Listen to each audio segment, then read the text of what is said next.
Ya habíamos visto la preparación de los conductos radiculares, ya habíamos visto los sistemas que podemos utilizar, algunos de los muchos que hay en el mercado. Y teníamos dos opciones, ¿cierto? Si yo voy a terminar la endodoncia en esa sesión, obviamente la culmino haciendo la obturación. Pero si por X motivos no la voy a terminar en esa sesión, en algunos casos lo ideal es usar algún tipo de medicación intraconducto, ¿no? El requisito para que la medicación intraconducto funcione, habíamos mencionado también, es que el conducto esté completamente instrumentado. Entonces, de nada me sirve utilizar cualquier tipo de medicación intraconducto si el conducto no está completamente instrumentado.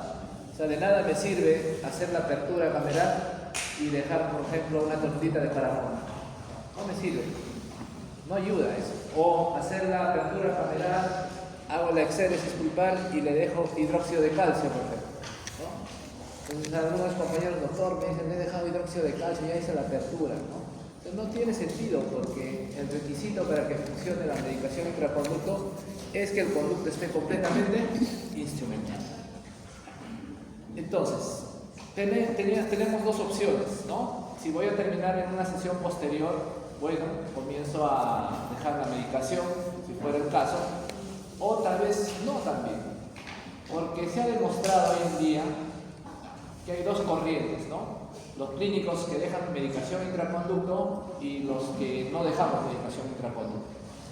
¿Por qué? Porque la medicación intraconducto a través del tiempo se ha demostrado, ¿no?, de que el efecto que se obtiene el dejar medicación o no dejar medicación es casi lo mismo.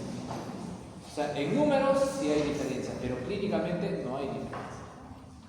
Porque si tú dejas medicación, en la siguiente sesión, ¿qué es lo que vas a hacer? Vas a retirar esa medicación, ¿no es cierto? Vas a volver a hacer la instrumentación, y razón por la cual es como si volvieras a hacer la instrumentación desde el inicio. Y es más, cuando tú dejas una medicación dentro del conducto, el retiro no se llega a retirar todo el medicamento al 100%. Si dejamos hidróxido de calcio, por ejemplo, se ha demostrado que el hidróxido de calcio se queda dentro del conducto. No hay forma de poder retirarlo usando ultrasonido, volviendo a instrumentar, calibres mayores, protocolos de irrigación. Al final, el hidróxido de calcio no se puede retirar al 100%. Y ese hidróxido de calcio que tú puedas dejar dentro del conducto va a hacer de que tu obturación no sea la óptima. ¿Sí? Entonces, si yo voy a hacer una biopulpectomía, por ejemplo, ¿no?, y voy a manejar en 2 sesiones, bueno, mucha irrigación en la primera sesión, termino la instrumentación y en la siguiente sesión lo puedo terminar. Ya que es una biopulpectomía, no hay contaminación bacteriana, ¿cierto? Pero si es una necropulpectomía con lesión periapical, de repente ahí sí me conviene dejar algún tipo de medicamento intraconducto para que en la siguiente sesión yo vaya a terminar la endodoncia. Pero ojo, grábense esto, la medicación intraconducto no me va a ayudar a que mi endodoncia sea mejor. O sea, tu endodoncia no va a ser mejor si tú no irrigas. Ya habíamos mencionado que el éxito de la endodoncia, ¿qué es? La irrigación, ¿no es cierto? Mientras más irriguemos, es mucho mejor. Muy bien, veamos entonces.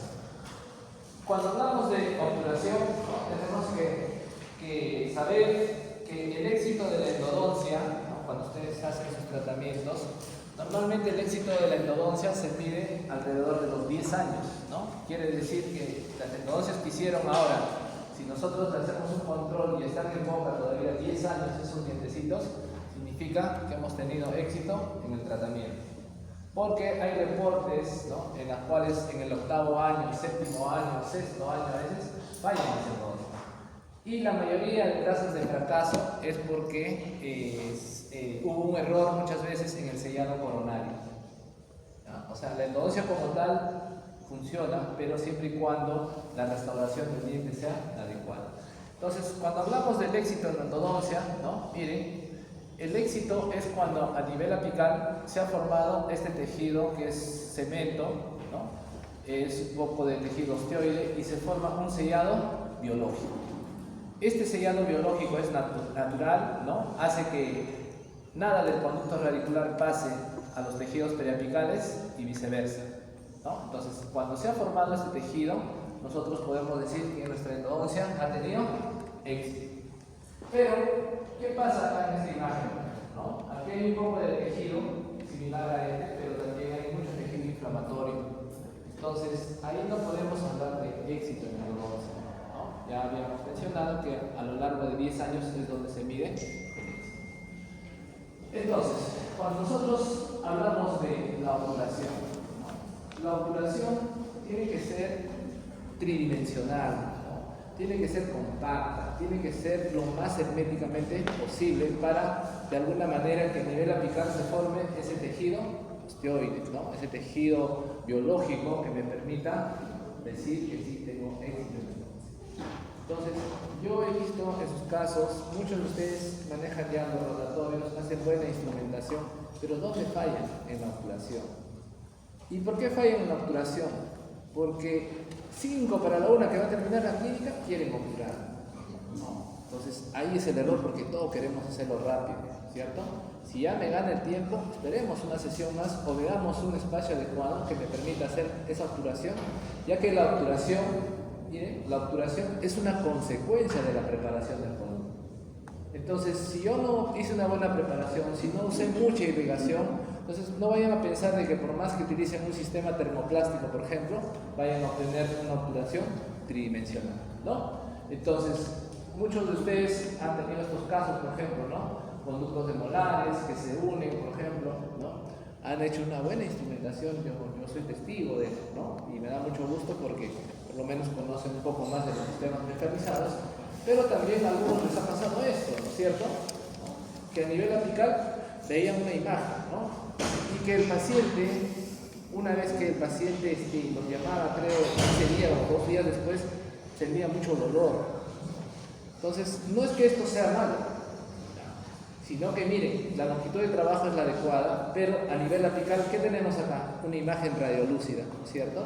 Recuerden, toda imagen radiolúcida, ¿no? Significa que el ápice tiene reabsorción en mayor o menor grado. O sea, el ápice no está completo ahí. Radiográficamente sí, pues se ve, ¿no? O sea, se ve que todo está bien, pero cuando tú tienes una imagen radiolúcida, el ápice está reabsorbido. Consecuencia de ello, cuando tú haces la obturación, ¿cierto? Miren, el cemento sobrepasa. Entonces, vamos a hablar más adelante un poco de cemento. ¿Qué sucede si utilizo, por ejemplo, el famoso endofil o el famoso Grossman? ¿Qué sucederá? Recuerden que son cementos a base de eugenol. El eugenol ciertamente tiene características sedativas, ¿no? Ayuda cuando hay dolor, por ejemplo, cuando hay alveolitis también. Antes usábamos una torunda de eugenol ahí en el alveolo, le dolía al paciente un montón, pero después le calmaba y comenzábamos a curetear, a formar un nuevo coágulo de nuevo. Entonces, el eugenol ciertamente ayuda en esto, pero hace que no haya reparación y que este proceso se vuelva crónico. Entonces, hoy en día lo que usamos bastante son los cementos a base de hidróxido de calcio o a base de hidróxido de calcio más resina. ¿Qué hace el hidróxido de calcio? Es uno de los cementos que se reabsorbe con mayor facilidad, ¿no? Y en alguna oportunidad habíamos mencionado que cuando yo tengo una lesión periapical, para que esta lesión periapical de alguna manera comience a reparar, necesito que haya inflamación. Recuerden, todo proceso de reparación tiene que ser seguido de un proceso inflamatorio. Si yo no tengo inflamación, no va a haber reparación, ¿cierto? Entonces, este cemento que está extruido a este nivel, ¿qué es lo que va a favorecer? Que este tejido periapical se inflame primero, ¿no es cierto? Entonces, este cemento se va a ir reabsorbiendo y la lesión va a ir reparando. Siempre y cuando sea un cemento, como les decía, a base de hidróxido de calcio. O, en el mejor de los casos, un biocerámico, ¿no? Muy bien, entonces, les decía que hay una característica del conducto que debemos siempre tener en cuenta, que es, tiene que estar limpio, conformado, asintomático y seco. Entonces, pero muchas veces, cuando tenemos lesiones periapicales grandes, el conducto nunca va a estar seco. Entonces, se van a pasar toda la vida medicando, sesión tras sesión tras sesión, y al final nunca culminan su tratamiento, ¿no? Como a algunos les ha pasado, pacientes que tenían un tracto sinusal o una fístula, ¿no? decía, doctor, ya van 3 veces que estoy medicando y la fístula sigue todavía ahí. Entonces, hoy en día, las fístulas es el mejor de los diagnósticos, entre comillas, para hacer la obturación. O sea, no esperen hoy en día que si el paciente tiene un tracto sinusal o una fístula, esperar muchas sesiones, en una sola sesión, o máximo 2. ¿Qué sucede con la fístula cuando no remite? Muchas veces el tracto sinusal está contaminado por hongos. Y cuando hay un hongo dentro de ese tracto sinusal no va a reparar, así hagan la mejor endodoncia del mundo. Lo que tienen que hacer es curetear, ¿no? Entonces, ¿qué se recomienda hoy en día? Si viene un paciente con tracto sinusal, le terminas la endodoncia, inmediatamente agarras tu cureta para dentida y comienzas por el tracto sinusal, todo ese tracto sinusal a curetear, desorganizar todo ese epitelio que está. Y así tenga hongos, tenga cualquier tipo de bacterias, ahí va a ser de que al desorganizar todo ese epitelio que reviste el tracto sinusal, va a comenzar un proceso de reparación. Entonces, se dan cuenta, hace 10 años atrás, cuando hacíamos endodoncia de un tracto sinusal, de un diente con tracto sinusal, medicábamos una sesión, 2 sesiones. Yo recuerdo en pregrado me pasé todo el semestre, creo, medicando, tras medicando, y la fístula nunca remitía. Hace 10 años atrás. En cambio, hoy en día ya es diferente y ya gracias a los estudios que hay, pues la actitud es diferente, ¿no? Entonces, y si no vamos a terminar la obturación, no vamos a terminar la endodoncia, ¿no? Dependiendo del diagnóstico, podemos utilizar algún tipo de medicación. La medicación, una vez más, no me va a ayudar a solucionar el problema. ¿Ya? O sea, no me va a solucionar el problema. Ayuda, pero no lo es todo. ¿Sí? Muy bien, sigamos. Y debemos saber también el límite apical de la obturación, ¿no? Que tiene que ser de acuerdo a nuestro límite de preparación. Entonces, yo veo que prepararon muy bien, pero cuando obturan se quedaron cortos, subobturados. Y yo les pido la conductometría. Entonces, doctor, acá está la conductometría. Y en la conductometría muchas veces me enseñan que está a 1.5, a 1 milímetro. Y les pregunto, ¿y por qué no has vuelto a tomar para verificar tu conductometría? No, doctor, me dijeron que aumente 1 y trabaje, y aún así se quedaron cortos. Entonces, recuerden, de la conductometría parte todo. Si yo veo que me falta 1 milímetro en mi radiografía, aumento ese milímetro y vuelvan a tomar. Cuando la variación es de 0.5 o medio milímetro, ahí sí, medio milímetro más, medio menos, no es muy significativo, pero ya 1 milímetro radiográficamente sí va a ser significativo. Entonces, vuelvan a tomar. Cuando tengan su consulta, ustedes que ya están a puertas de ingresar, todos, no creo todos, la mitad, ¿no, doctor? Doctor Jaime, la mitad, no, más o menos. Bueno, el 50%, no, mentira, todos. Entonces, miren, cuando tengan su consulta igual, ¿no? Tomen una radiografía, o sea, no se confíen en que, no, falta 1. No, vuelvan a tomar. Entonces, ese límite apical es importante. ¿Para qué? Para que cuando yo haga la obturación me tiene que quedar tal cual dice la instrumentación. ¿Sí? Entonces, de acuerdo al doctor Sierra, nos dice que el límite ideal, ¿no? Este desde un punto de vista radiográfico es más o menos a 1 milímetro del vértice apical, ¿no? O sea, ese es el ideal solamente cuando lo basamos en radiografías. Pero si usamos localizadores apicales, ya la cosa cambia. Por eso es recomendable la utilización de ellos, ¿no? Y nos dice que hay una subobturación cuando estamos más o menos 2 milímetros de ese vértice apical hasta 3 milímetros, ¿no? Donde nuestro límite apical no va a ser el ideal, ¿no? Y que, bueno, se considera que el conducto tiene que estar con una buena condensación, tiene que estar dimensionalmente aceptable, etc. Pero igual sigue siendo una subobturación. Y vamos a ver de que muchas veces en las subobturaciones, ¿no? Eso también les comentaba, de que van a funcionar. Entonces uno dice, ¿no? Nosotros una vez está gordo, vuelvo a hacer la endodoncia, en algunos casos es factible, pero en otros no. ¿Y por qué creen que la endodoncia puede funcionar cuando está subobturado? Porque nosotros nos hemos encargado de hacer una buena limpieza. Por eso siempre insisto, ¿no? Hay que irrigar, todo lo que se pueda. Entonces, la endodoncia te puede quedar corta, que viene inclusive que hay una lesión, pero si tú has logrado una buena limpieza, una buena debilitación de este conducto radicular, ¿no? Que estaba en un proceso tal vez infeccioso, ¿no? La endodoncia va a funcionar cuando está obturada, pero siempre y cuando, ojo, mire, el calibre apical es un calibre más o menos 40-45. Si yo trabajo a un calibre 25, ¿funcionará mi endodoncia? Tal vez no, ¿no es cierto? Muy difícil. Pero si yo trabajo a calibres mayores y me quedo en subobturación, podría ser, que no es lo ideal, ¿no? Y hablamos de la sobreobturación. Miren, sobreobturación, ¿no? Es cuando una masa de gutapercha ha sobrepasado el ápice, ¿no? Pero estamos hablando de una masa de gutapercha, no estamos hablando de un cono, 2 conos, 3 conos de gutapercha, sino de una masa como tal. Y cuando comparamos las subobturaciones con las sobreobturaciones, las que tienen mejor pronóstico en el tiempo son las sobreobturaciones. Las sobreobturaciones, siempre y cuando tu conito de gutapercha o esa masa de gutapercha no esté contaminada, va a funcionar mejor en el tiempo.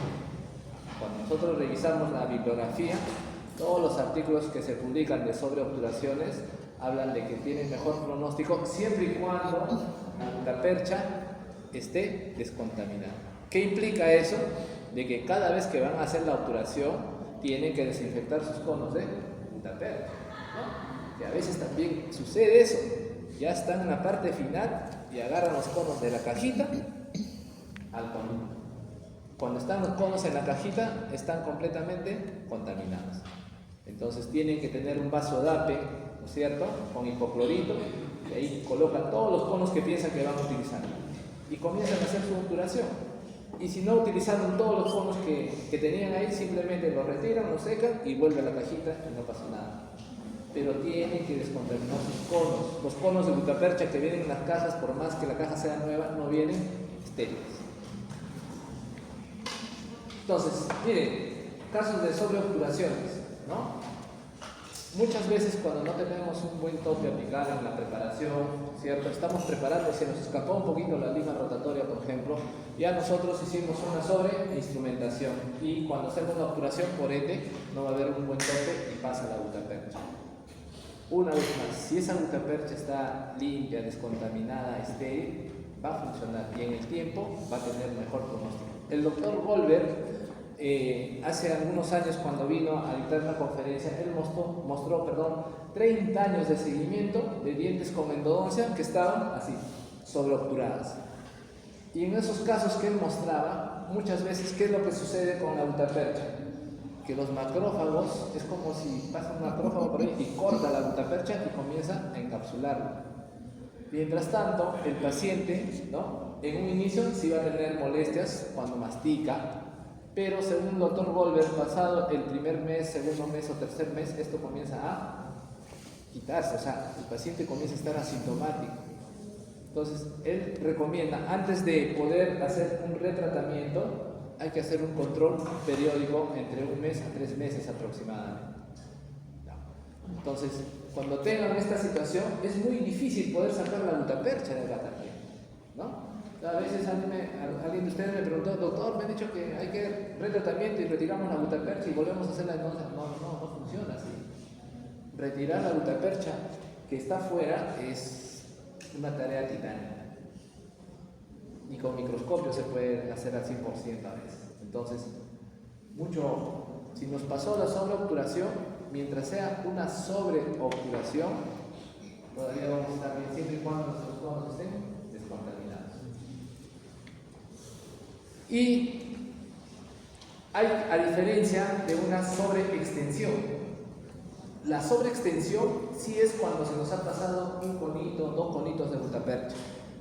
En una sobreextensión, ahí sí nuestro paciente va a tener dolor postoperatorio constante, eso no va a pasar. ¿Por qué? Porque el ligamento periodontal en una sobreobturación como tal, ¿no?, dice que el ligamento periodontal reconoce como parte del ápice a esta masa de gutapercha y comienza a rodearla, razón por la cual en el tiempo las sobreobturaciones tienen buen pronóstico.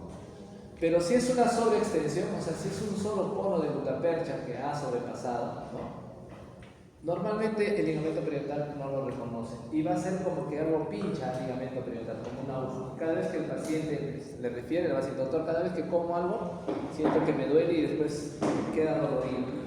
Entonces, ojo con las sobreextensiones.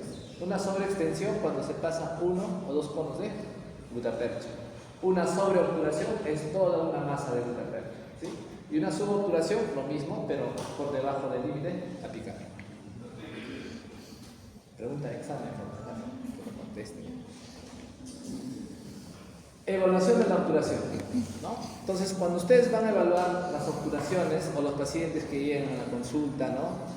O a la clínica, que hayan visto también, siempre evaluamos esto, ¿no? Primero, el límite de la obturación, ¿no? Si está al límite, si está sobreobturado, subobturado.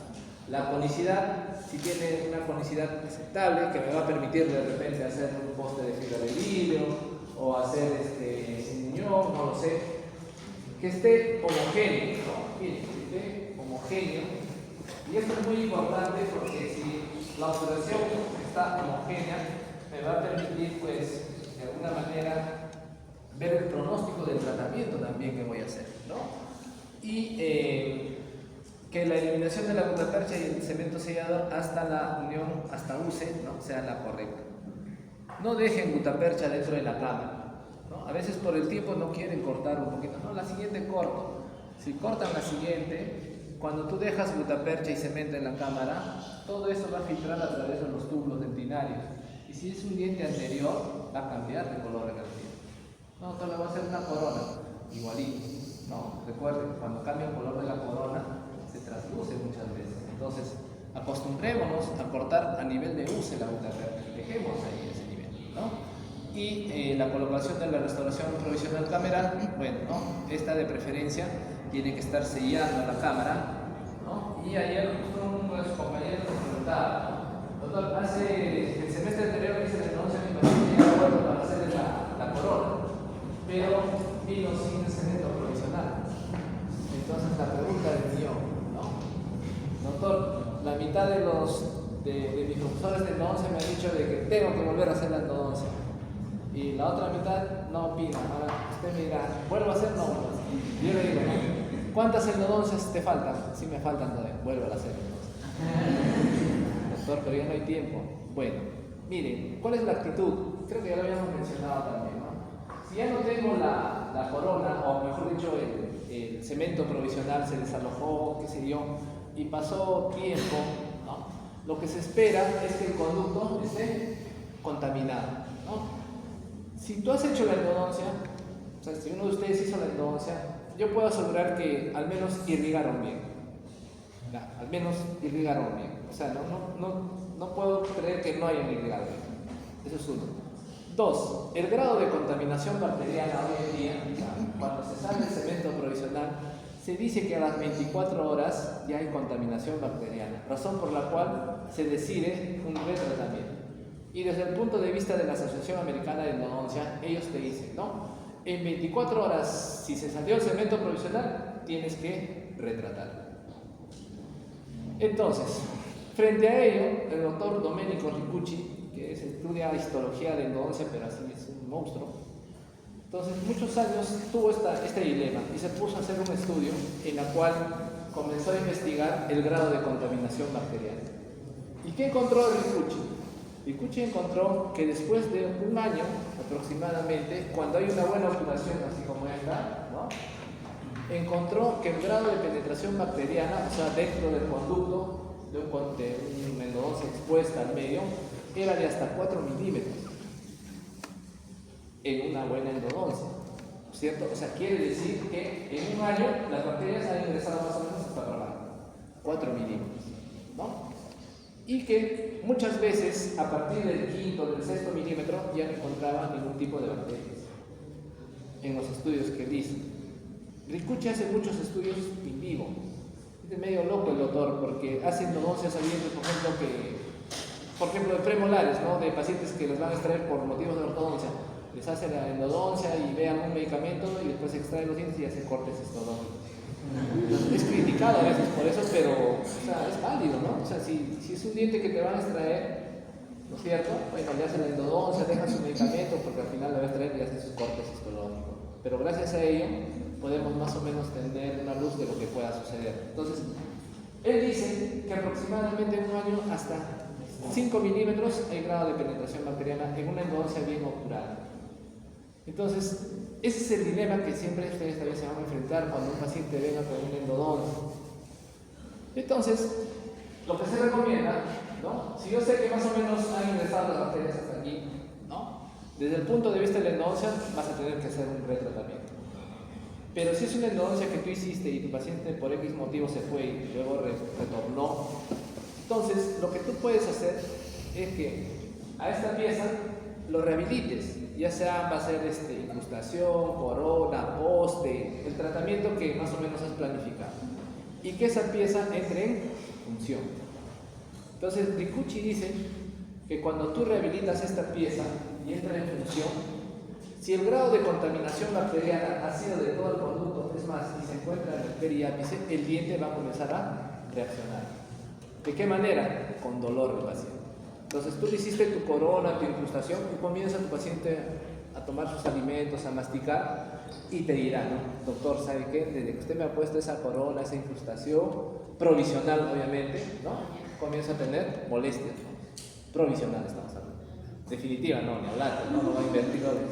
Entonces, tú más o menos vas a poder ver el comportamiento, o vas a esperar, o sea, vas a ver qué es lo que está sucediendo con ese diente, y en base a eso vas a tomar una decisión.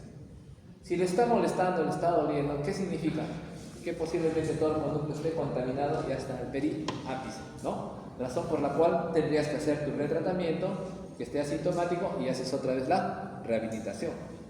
Pero ¿qué pasa si en esos 15 días que recomienda el diente está completamente asintomático? Obviamente tú hiciste ya hasta aquí una desobturación, ¿no es cierto? Volviste a lavar con hipoclorito, todo está aislado, ¿no es cierto? Hiciste tu provisional y tu paciente está, doctor, estoy genial, no me molesta para nada. El comportamiento que siga después, o sea, ya cuando haga la corona definitiva y el poste definitivo, va a ser el mismo. Entonces, Ricucci, cuando lanza estos postulados, y en algunos casos es criticado desde el punto de vista de la rehabilitación, porque los rehabilitadores también concuerdan de que gutapercha expuesta, ¿no? Por más de 24 horas o 30 días, ya retratamiento ojo cerrado. Pero a veces no es lo recomendable, porque aquí de repente será sencillo, ¿no es cierto? Si es una pieza anterior, pero si es una molar, si es una segunda molar que te causó pues, más de una lágrima, poder hacerme y volver a hacer, ¿no? Entonces, y hoy en día se habla de la endodoncia selectiva. ¿Qué quiere decir? Antes, cuando hacíamos los retratamientos de una molar superior, por ejemplo, de 3 conductos, cuando hacíamos el retratamiento tenía que hacer el retratamiento a los 3 conductos. Pero en el tiempo se demostró que muchas veces los 3 conductos no están contaminados. Entonces, si tú tienes una imagen radiolúcida de la raíz mesiovestibular, por ejemplo, en esto de la endodoncia selectiva solamente hacer el tratamiento a esa, siempre y cuando el resto tengan un buen límite de obturación, que estén sellados bidimensionalmente, etc. ¿Sí? Entonces, cada vez que tengan uno de estos detalles, ¿no? Que se le haya salido el cemento, una buena opción es primero provisionalizar. Hagan provisional, ¿no? Y después del provisional, evalúen si realmente amerita o no un retratamiento.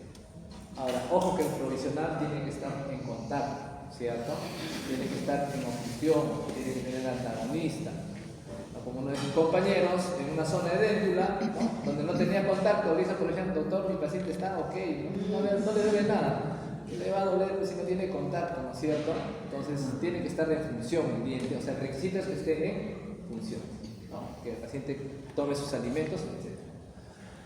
Entonces, cuando hablamos hace un momento, esto después lo voy a compartir, lo pueden leer, esta materia, este artículo. En resumen, lo que nos dice acá, mire, cuando yo tengo una lesión periapical y mi endodoncia no me queda al límite, o sea, no me queda lo más próximo al foramen, me queda más o menos subobturada, esto va a ir o va a favorecer que la lesión aumente de tamaño. ¿Por qué? Porque mire, si yo obturo acá, siempre va a haber un espacio microscópico que va a hacer que la lesión comience a aumentar de tamaño. Lo ideal en lesiones periapicales es siempre quedarnos al límite, justo en el CDC.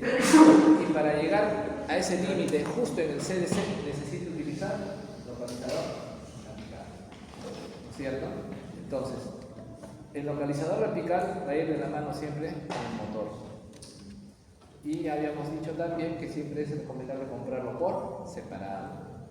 Muchos motores ya vienen con localizador incorporado, pero bueno, los localizadores incorporados en el motor no son fidedignos, no se fíen. Por más que el vendedor le diga, no, este es el endoradar y con este va a ver que el localizador funciona muy bien. No es así. ¿Estamos? Entonces, mientras más espacio tengamos, ¿no?, la lesión apical va a aumentar. Ahora, jóvenes, les pregunto, acá tenemos bacterias en estas lesiones, toda la lesión está llena de bacterias. ¿Qué dice, doctor?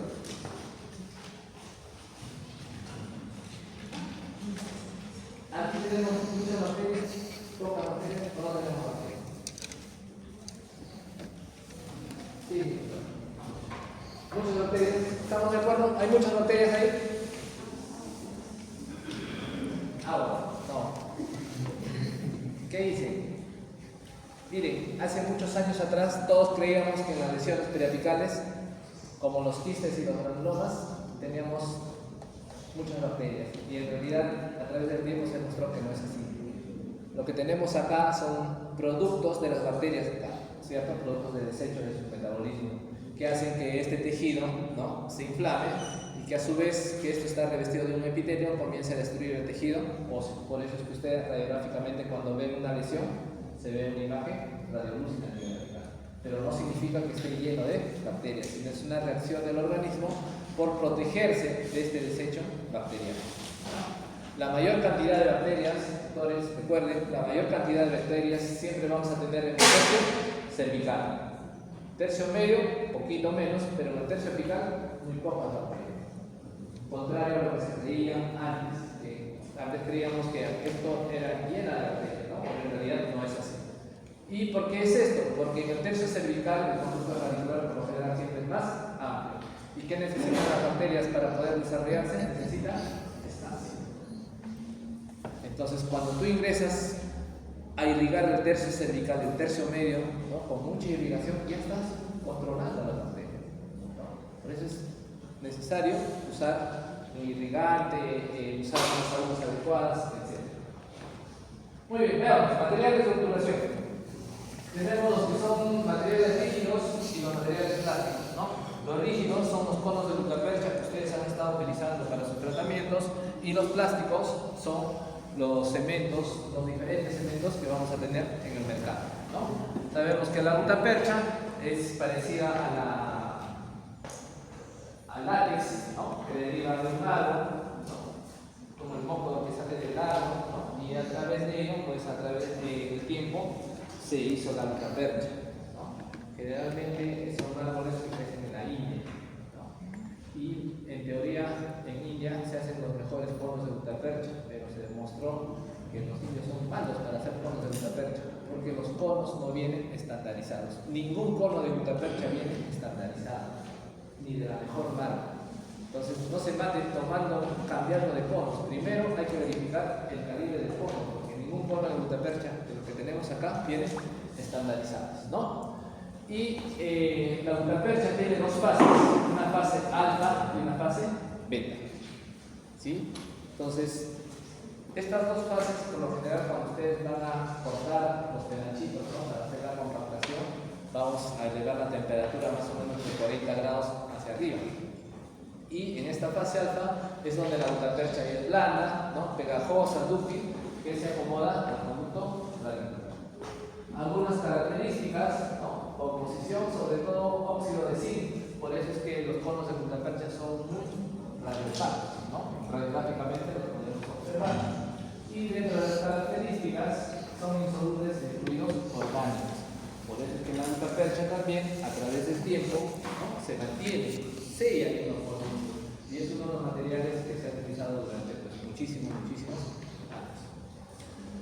Y acá vamos a tener algunos de los perfiles de los cementos, ¿no?, que tenemos en el mercado, que son los cementos a base de óxido de zinc, a base de resina, los que son a base de gutapercha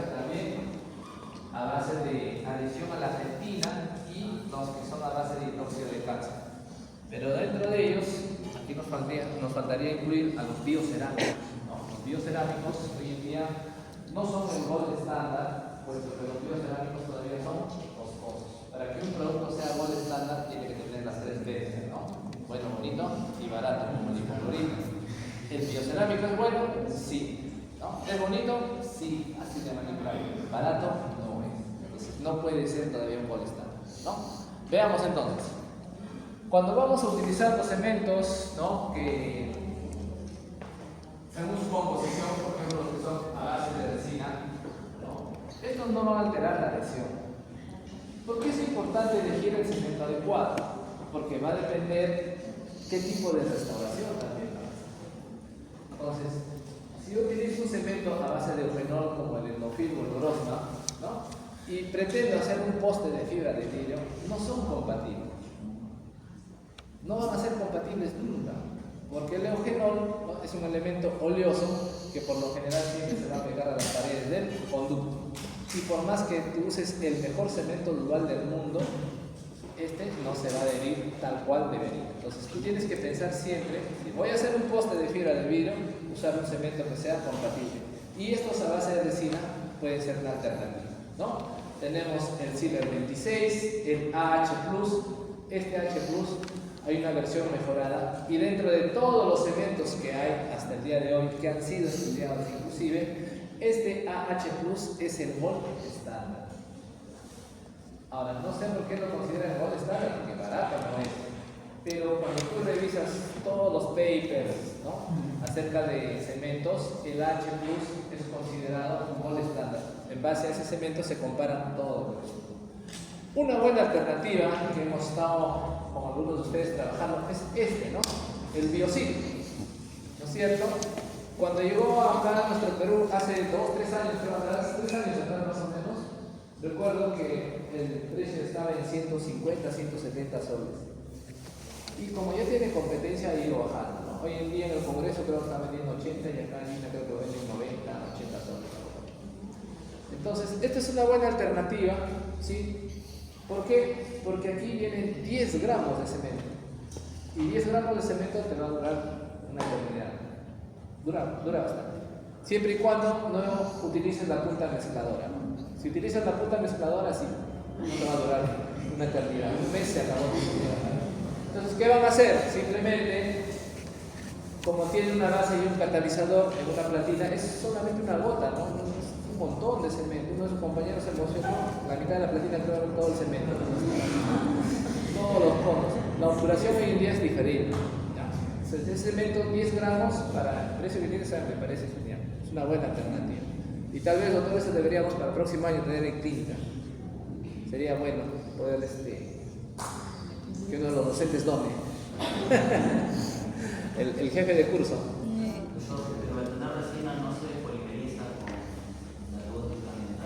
No. Recuerden, para que una resina polimerice, ¿qué necesita?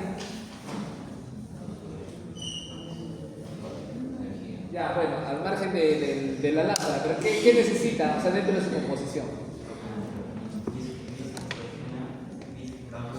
¿Canforquinona o bisgemera?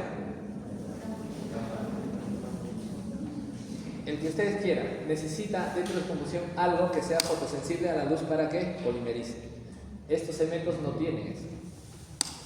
Por eso es que tiene una base. O sea, hay dos émbolos acá, ¿no es cierto? Uno es la base y otro es el catalizador. Es como un cemento dual, ¿no? Algo parecido. Entonces, este Biosil puedes utilizarlo cuando vas a hacer postes de fibra de vidrio, restauraciones con resina, etc. ¿No? Es compatible. O sea, dentro de todo lo que tenemos en el mercado, es uno de los más económicos. Y malo no es. Luego tenemos, bueno, habíamos mencionado los famosos biocerámicos, ¿no? Que ya muchos de ustedes han utilizado también, ¿no es cierto? Todas las perforaciones que hicieron, felizmente lo reparamos, ¿no?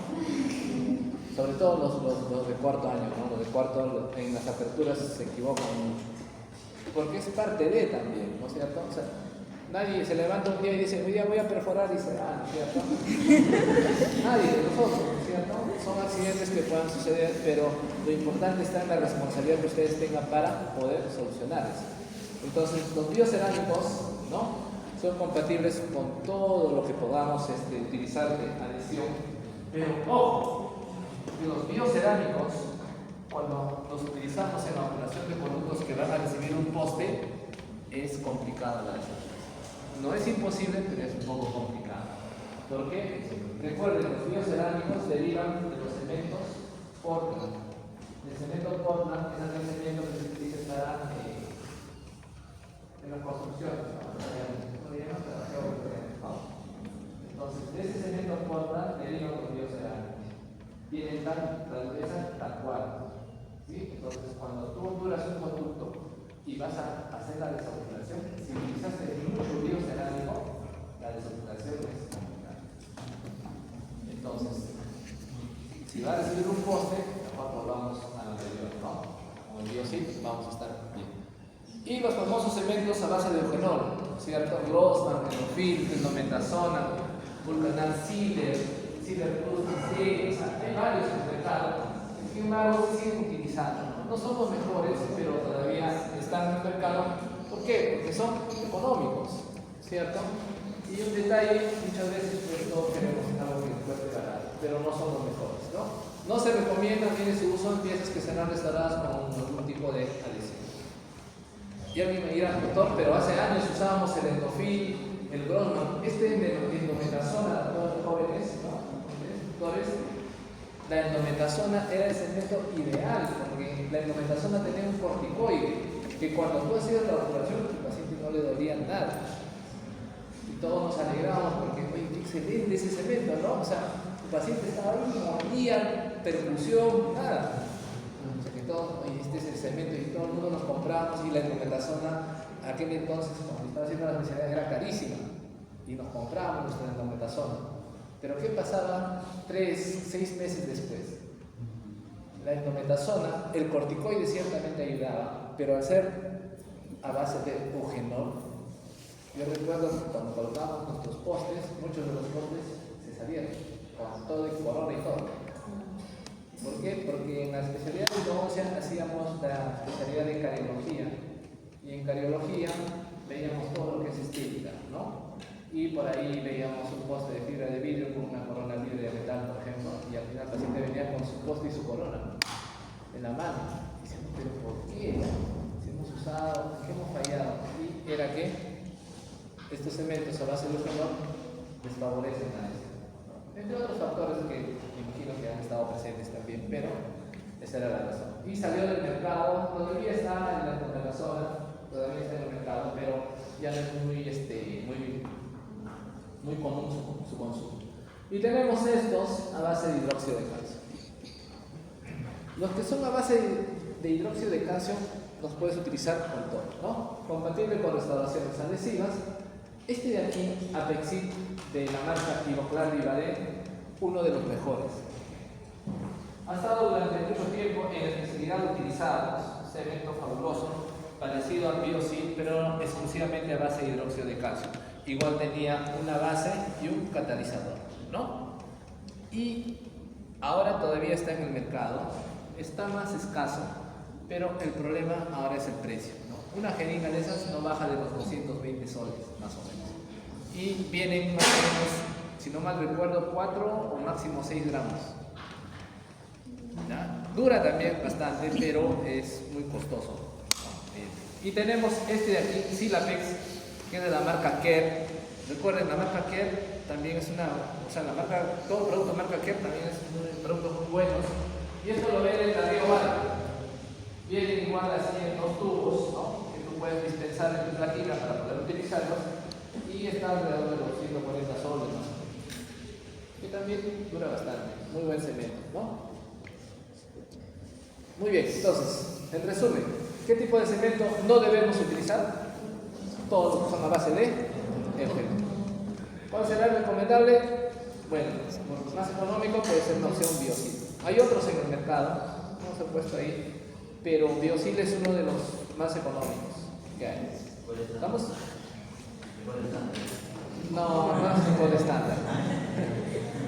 Y si quieren el mejor de todos los cementos, que alguien he visto por ahí que tiene el H+, o sea, alguien de ustedes tiene, Ahí he visto una caja de H Plus que le costó como 280 soles, no sé. Pero viene, ¿no? O sea, vayamos a ver, ¿no? Eso es lo interesante, de que sí, pues a veces de repente estamos ajustados económicamente, pero si quieres aprender algo, lamentablemente en odontología tienes que invertir. Listo, entonces, ¿van a tomar su desayuno?